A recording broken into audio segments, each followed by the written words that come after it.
The Howard Schultz for President campaign could not possibly be going better.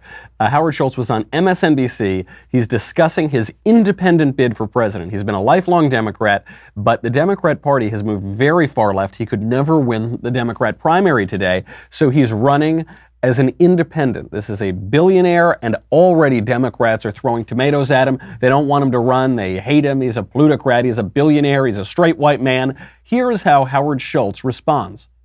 Why not just run as a Democrat? We know you are a Democrat. You've given to Hillary Clinton. You've supported her candidacy. I have been a Democrat, but I am. So are you no longer a Democrat? No, I'm not a Democrat. I don't affiliate myself with the Democratic Party, who's so far left, who basically wants the government to take over health care, which we cannot afford, the government to give free college to everybody, and the government to give everyone a job, which basically is $40 trillion on the balance sheet of $21.5 trillion. We can't afford it. What can we do?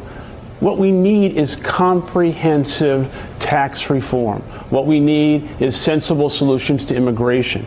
All of these things cannot happen under the current environment. Now, I've also been criticized for being a billionaire. Let's talk about that. I'm self-made. I grew up in the projects in Brooklyn, New York. I thought that was the American dream, the aspiration of America. You're going to criticize me for being successful? Yes. I'm not going to criticize you for being successful, but the Democrats will criticize you for being successful because the left gets everything backwards. We've talked about this for weeks now on the show. It's become clearer every day. The left gets it all backwards. To a large portion of America, being a self-made billionaire is not the dream. For a large portion of America, to the left, the American dream is to be the most aggrieved. It is to be the biggest victim, to check off all the victimhood boxes. That is the dream. That is what people are trying to do now. There are a lot of people who were born into immense privilege who pretend that they weren't. A great example of this is Alexandria Ocasio-Cortez. She grew up in a nicer town than I did.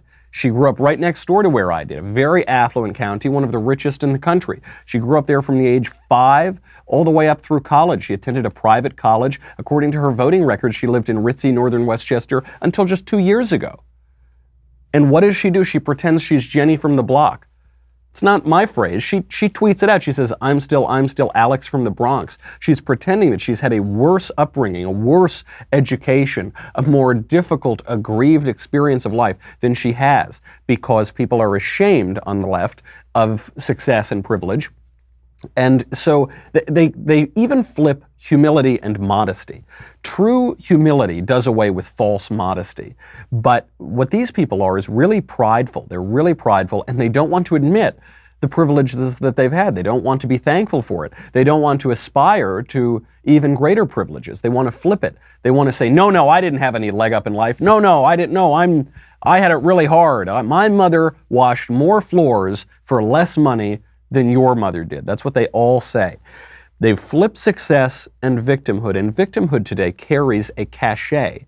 This is why, when you look around at college campuses, there has been a whole, what's called the campus rape epidemic. So many of the biggest of these stories, the most widely read, the UVA story, the gang rape story in Rolling Stone, so many of the high-profile stories have proven to be hoaxes.